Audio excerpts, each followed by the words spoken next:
Well, when are we ever on time? You know? And Rick's probably going to kill me because he is not here. And I am, and he's probably told me to wait, but I've got no idea if he's going to turn up, or if he's out shopping, or whatever. So, hey, across time zone. How's it going, guys? People are now joining quite rapidly. Apologies for the delay in getting this set up. I've been doing that Christmas present wrapping things that guys usually do like 1-2 days before Christmas. So, Rick might turn up, Rick might not turn up. Let's hope he doesn't, because he's out shopping just now. I wonder what he's getting me. Don't think it's a Daytona, hopefully not. But there we go. So in the meantime, because Rick is not here, God bless his heart, why don't we do some questions and answers just until. There's Dan, there is Berner from Geneva. Bah humbug indeed. So if you've got any questions and you want to drop some stuff in the meantime, hit the little question button and the little question icon, and you should be able to send us some stuff across. Apart from that, I'll give you guys a quick recap of what's been happening here at Scottish Watches Towers. It's been mobbed, really busy. Lots of stuff happening, lots of podcasts. We've actually got about 4 episodes recorded that are sitting waiting to get edited. So the big one, episode 100, came out on Friday with Tim Mosso. That's something that we had tried to get organised since about July. That's when we started emailing him, or me started emailing him, because Rick does fuck all, as we know. So he finally came on, we got him recorded, and I think it was, if it's not the best episode, it's the top 2 or 3.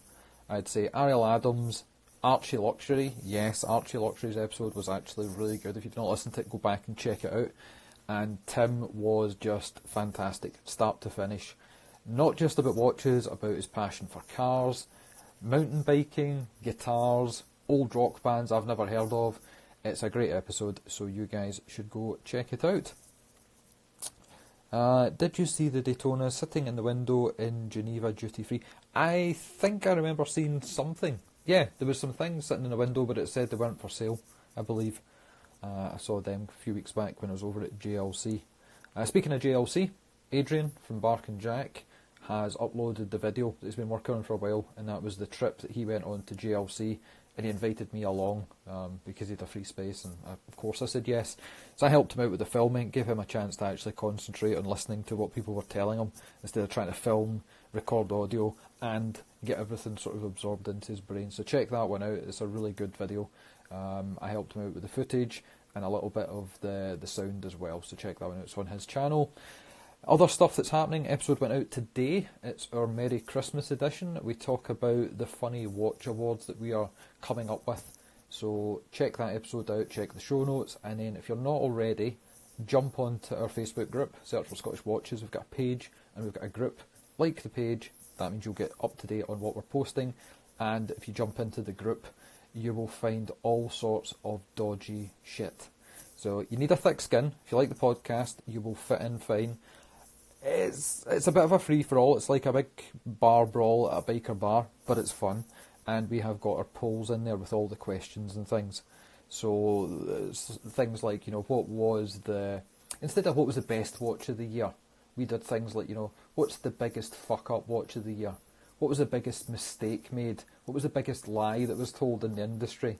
All those kind of things. It's a little bit different, and we're going to talk about that on the episode we record just after Christmas, which will be our final recording of the year. And as I say, we've got maybe 4 episodes that I've recorded that just need edited, and they'll get dropped out as well, so we'll be bumping up the figures. Right, let's see if anyone has got any questions. I think there's one, at least. From Dan. Can you ever see Scottish Watches being a full-time thing for either of you? Not for Rick, because he's too busy running his farm, and sheep is a way of life for him, so he would never give up that. That's just not in the cards. For me, I'm looking at next year as doing more. This year, I never expected Scottish Watches to become a thing. I didn't expect the podcast, anyone to give a hoot about it, to listen to it. and it got traction pretty quick. And then we decided, let's do it twice a week, which in hindsight, probably not the greatest idea in the world for us, but it seems to have worked well. Hitting 100 episodes was massive. Really appreciate all the feedback and the support that we've had from everybody in the community. It's been a real good year. And I can see next year being bigger and better, because when you start something new, you're not taken seriously until you start to make inroads. And after, I think it was after maybe 20 episodes, people thought, okay, they're not just fanning around, they're not just giving up on it. Because a lot of podcasts appear and people get busy, or they don't realise, or it doesn't get traction right away, and they put it to the side because it's a lot of hard work doing the editing and setting stuff up, especially interviews. So now we've got traction, more brands are speaking to us, it's taken a lot more time. So would it become a full-time thing? No, but I can see it becoming a part-time thing.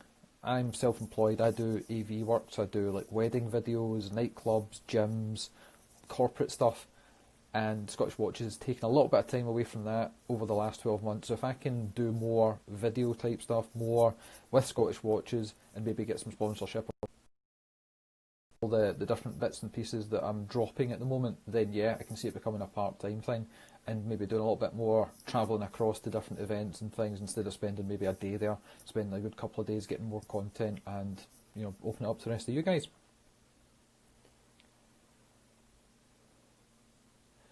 Do you like Christmas? I don't care about Christmas. I don't have any kids that I know of, so Christmas doesn't really bother me at all. The roads get worse, people get a little bit more upset about shopping and things, but unless people want to buy me things, if people want to buy me stuff, then that's absolutely fine, and I'll really enjoy Christmas.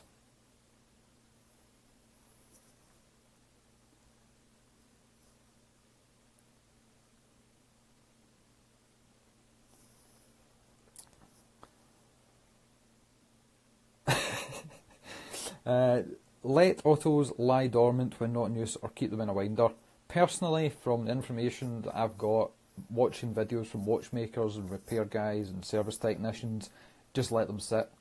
It's the thing they say is, you know, it's like leaving your car idling, which is not quite the same, but I mean, if something doesn't need to move, just leave it alone, because there's wear and tear, lubricants get used and all the rest of it, but wind them up like once a month. Just so that everything, the mechanisms are all getting moved. Lubricants are getting moved around as well, it's not congealing in one place. Let me see. It's not just watch people follow the podcast. I've turned people in work into it who don't know a Daytona from a Dyson. Well, that's pretty cool. Yeah, we try and... Our podcast, I mean, there's very little watch content in it. We try, but we end up talking about other stuff that seems to be more interesting, and it's more about people, stories, and things, rather than, you know, the mechanical items themselves. And it's a bit like the old, we keep saying, the old Top Gear in the UK, when it was, you know, Clarkson, Hammond and May. It was three guys having a laugh, and sometimes it was cars. With me and Rick, it's me taking the piss out of him at his expense 24/7, and sometimes we talk about watches as well. Let's see what's next. Oh, lots of questions coming through. Yep, there's going to be a deal to be had with Adrian, 20% off jock straps in 2020 through his website. So that will be good. There'll be all different sizes, ranging from Rick right the way up to Rikki sized, so you'll all be catered for. It'll be good.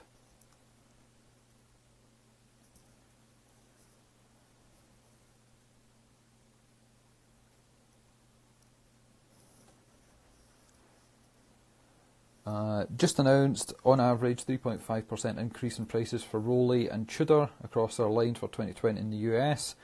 Necessary? Why not?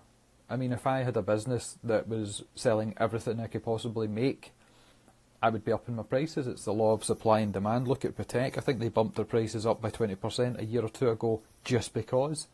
And people didn't care. They kept their names on waiting lists, and you know they're going 10 a penny. I think the price in the UK is actually a lot more. Getting lots of different information from a lot of different people, saying between 3 to 10% depending on what. Popular steel sports models apparently 10% up as of the 1st of January, but who knows and who cares? If you've got enough money to buy one in the first place, you're probably still going to add an extra 10% on. If you're spending 10 grand, another grand on top of that to get what you're after, should be fine. Let's see. She watches the world. previous guest, and if you can talk Dan and his missus into coming on to the show as a couple talking about watches, that'd be appreciated, because Dan's interested but not quite there yet. He needs a little bit of gentle persuasion. Right, what's next?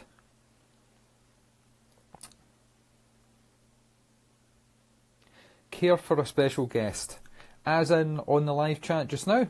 I'm up for that. If you're up for that, let me know.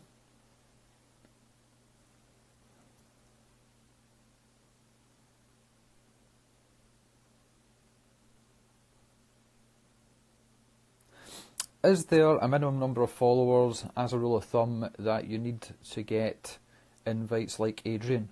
What do you mean to get invited to JLC? If that's what you mean, let me know. Right, let's see if we can get somebody on the live here. Views and financing a watch. If it's 0% and you've got the money in the bank, go for it.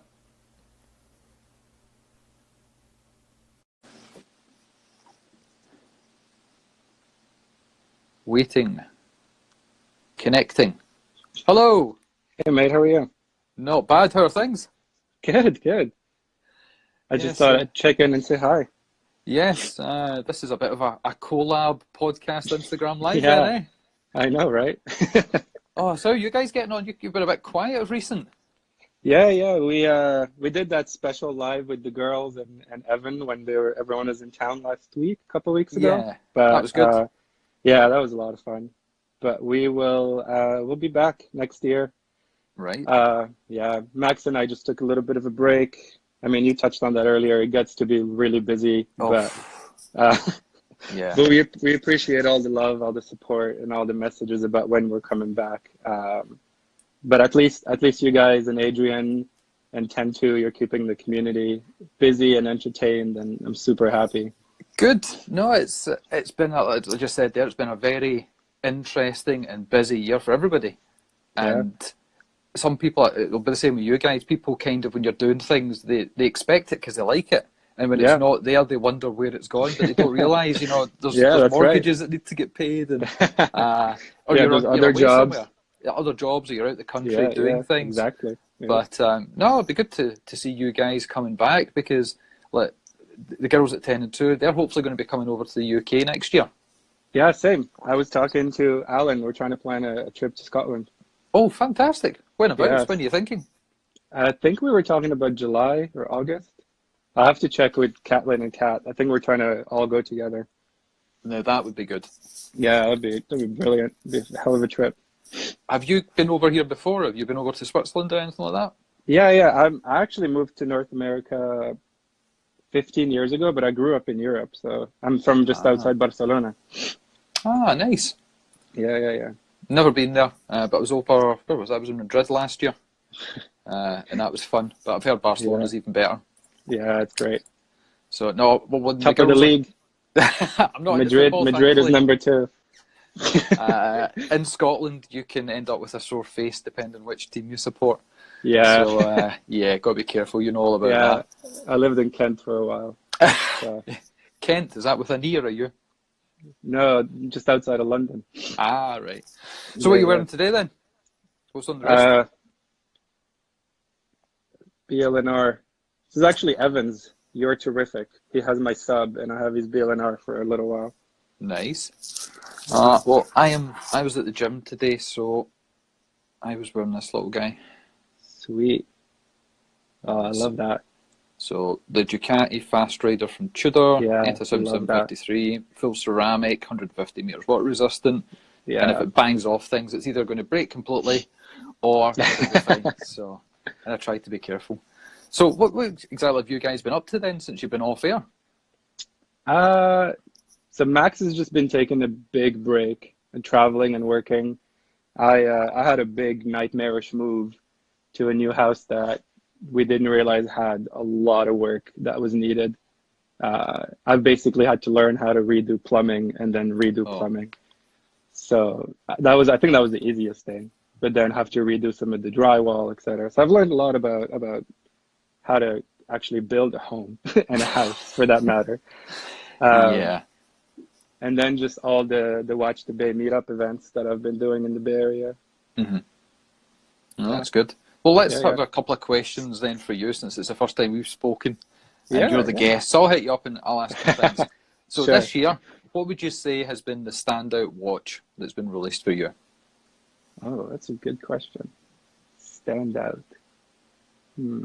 Money Was was that? no object. New Yeah, watch yeah, came out yeah. this year. What would you go for? What was the Hermes with the two moons that rotate? I forgot the name of the watch. Was that this year? Possibly. It would have been SIHH. It would have been January. Yeah, I think so. Yeah, that Right. one. That one blew my mind. Okay. Um, And what one would you not want to buy? What was your sort of turkey of the year? Because we asked him also uh, that one. uh, the one that comes to mind immediately is that Tudor P01, Uh but huh. not because of all the hate, This mostly one here. because yeah, that right there. Uh, Oh, but mostly because that's just not for me at all. Like that giant lug. That's yeah. yeah, that's just not for me. I Yeah. think every watch I could come to love, but that just no. That Have you seen it in real life? yeah, I have. Oh, you have. Right. Yeah. Okay. It's just not for me. It's not as bad in real life, but it's still not the greatest. Yeah, And I I've mean got the it has a beautiful dial. It's just the case is just doesn't work. Floatlight loves it. Yeah, Floatlight has got one. He's actually bringing it over, hopefully in Yeah. the next couple of days, so we can do a little video of it. Uh, I don't know. It's not for me either, but Hmm. it's there we go. Time to Talk Watches says it's not that bad in real life. It's not as bad as the photos, but it's still not great. It's still probably one of their least desirables. And well, let's see how the industry's been this year then. What have you noticed from your side? What have you seen changes wise 2019 compared to the last year or two? Um, I think it's been interesting to see.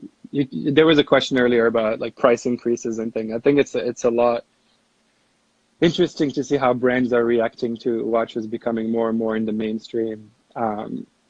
Not just Rolex or Patek as you think about those brands immediately, but just things like the Paul Newman Daytona brought a lot of people that didn't know anything about watches into watches because they saw this incredible community and all these articles like Hodinkee I think did an amazing coverage of the event that then got picked up by a lot of more mainstream media. So I think it's bringing a lot of people into the collecting community at least to start. And so it's interesting to see what brands are doing with that, with controlling their image, let's say. So Rolex is Yeah, doing it by controlling supply. Patek is doing it by very, very tightly restricting steel, but then pushing precious metal and specifically dress watches a lot. So I think it's like I feel like it's almost this little bit of a turning point in the industry right now where things have dramatically changed, and I don't think there's a going back.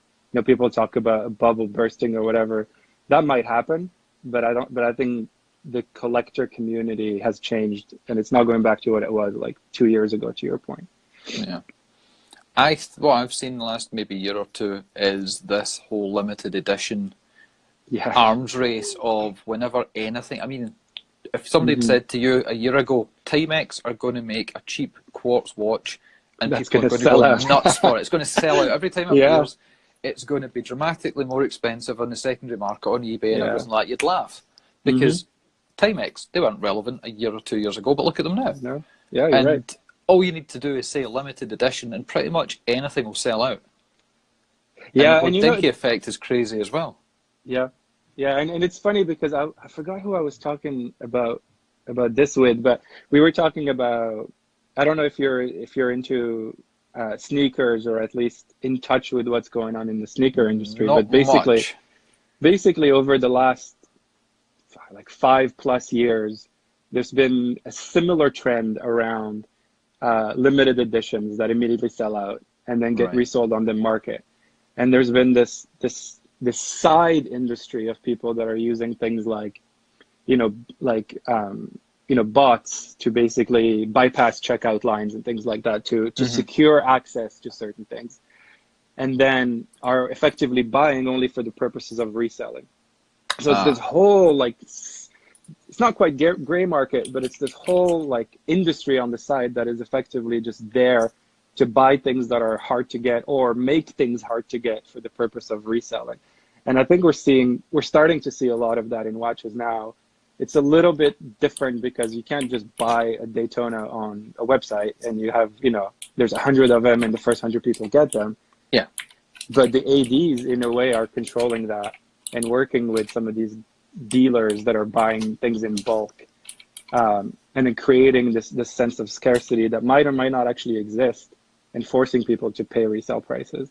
And I think, to your point, it's starting to trickle all the way down to, say, Timex releasing, StockX is a great example. But like Timex releasing a limited edition watch that obviously they had no idea was going to do the way it did. And so it's interesting to see that. Yeah, I think there was one release that Hodinkee did maybe in the last month or so that it almost didn't sell out, and people kind of panicked a little bit. Are we going on a tour of your house? Where are you off to now? No, I was just closing the door. My son popped in to say hi. What's he wearing today? He has this little Swatch dino. He's obsessed with dinosaurs. So he has this little Swatch that has dinosaurs on the strap. Oh, does he watch TGV's channel? Oh, man. No, your favorite. Hopefully, well, no, not exactly. But no, hopefully next year things will keep moving forward. It's like a lot of people are now. Hold on, there's a question there. Was the Timex Q limited? No, I don't think it was limited. It was just they had a certain allocation produced, and they never expected to sell that many, and it caught them short. And then they produced a second batch. But if you get caught the first time, you don't want to then just double or triple your amount. So they probably teased the market a little bit, and it sold out again. But that does wear out. It's like the Casio that came out. It disappeared, and let me see. Rick is saying that he is almost arriving where he's supposed to be. he has no idea that you've taken over his position. That's all right. There we go. Just reject his requests. Yeah, I'll just ignore it. I ignore most of his stuff. So you all sorted for Christmas then? A lot of people are saying Merry Christmas in the chat. Merry Christmas to you all. Yeah, Merry Christmas. Yeah. My mom and little brother flew in. They're here with us for a week, so that's nice. Good. I'm still What about busy. you? The last of the purchases were today, and now it's the mortuary. It's just a case of wrapping everything up and dropping it off to people. Nice. So my little brother doesn't know yet, but a couple days ago he mentioned he wanted to get his first nice watch because he's only ever had watches he didn't give a shit about, and my mom and I are giving him one of the Oak and Oscar Ashlands, the green dial that they made because his favorite color is green, and I'm not getting him a Hulk. So, and the Oak and Oscar Ashland is amazing, and so I think we're gonna give it to him either tonight or at Christmas. We're not sure yet, but I think it'll be fun to get him into this hobby and turn him into a junkie like the rest of us. Historically, presents are given on Christmas, not before it. Just saying.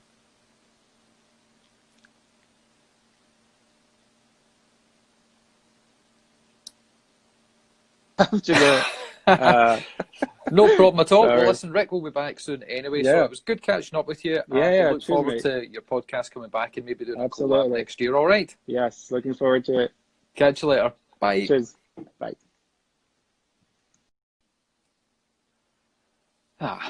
Right, okay, here we go. I can't tell the Ricks apart. Well, that's unfortunate. I'm the one that swears a lot. So I'm Rikki. I'm the one that swears and takes the piss out of everything. And Rick is the one that never swears, goes to church, has very bad taste in jokes and everything else.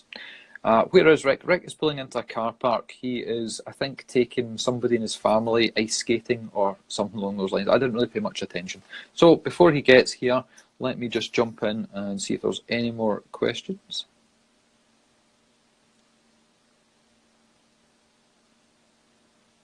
Episode 100 was amazing. What's the next big target interview for you? Right, that's a good question. I don't know is the answer to that one. I think Jean-Claude Biver would probably be the next one. He was in the list of people that we wanted to get in touch with, because we had Ariel Adams, Archie Luxury, Tim Mosso, we've had the guys from Christopher Ward, we've had the guy from Mont Blanc. I don't know. I think JCB is probably the next one that I've got on my list. Rick's probably got some other crazy ideas. But if you guys have got any sort of suggestions, get in touch, jump on the website, click the contact us form, drop us an email with any ideas for guests, for the podcast, for videos, for all kinds of stuff like that. Jean-Claude Van Damme, well, he's been over in Scotland a few times, but I don't know what his watch collection's like. Let me see what else we've got here. And yeah, episode 100 was amazing. If people haven't checked that out, they need to. It's a cracker. I think that's probably nearly all the questions. Is this the last one?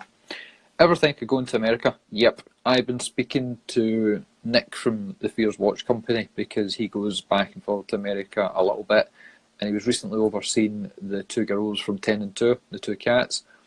And he was telling me about a way of getting there from London that's a lot easier than it usually is, and a little bit cheaper. So the plan of attack is, at some point next year, probably early on, if I can get the time, I will head across there and head to Nashville and see what all the fuss is about, and see what these trailer parks really are like, and if they've got like cold running water and electricity and things like that. And then obviously the cats are going to be coming over to Scotland, so that should be lots of fun. Get those Essex boys on. The problem with getting those Essex boys on is they don't actually stay together. I think they fell out. Maybe one was cheating on the other, but they don't live together. They stay about 80 miles apart, so trying to get them both in the one place at the right time when me and Rick are available is tricky. But we'll see what we can do. They washed themselves with a rag on a stick, and a shitty stick at that. So before I finish up, because I've been on here for about half an hour and Rick has not found his way online. Let me just see if there's anything else. Why not come to Philly for a tour of the Watchbox Vault? Well, that would be a good idea. Since speaking to Tim, he's put us in touch with Josh Thanos, and he's quite keen on coming on, so that would be a good laugh. And we seem to be in the good books of Watchbox again. Obviously, their most recent purchase or hire or takeover wasn't quite to our liking, and we thought we'd maybe burned a couple of bridges, but turns out most of the staff there apparently, allegedly, aren't super keen on that guy either, so we shall see. What you're most looking forward to for 2020? Don't know. We were looking forward to Zenith Inventors in 2019, but that just hasn't happened, really, has it? So I'm going to wrap this one up. Rick has not appeared. If he does, I will pop back on. But thanks a lot, guys, for popping on and listening to me talk shite, myself, and special guest. I don't even know how you pronounce that. Is it Ranzorin? I don't know. But the lad there from Across Timezones podcast that's on a bit of a hiatus, but is coming back, and you heard it here first. So thanks a lot, guys. Be sure to check out today's episode of the podcast, episode 101, and if you've not heard it, episode 100. And I think we might be dropping a spare episode on Christmas Day itself, just for when you're really, really bored and you can't be bothered listening to that old bag and her speech in the afternoon. So there we go. Right, guys, it's been fun. It's been real. Hope you get everything you want for Christmas, and have a good one. Catch you later. Bye.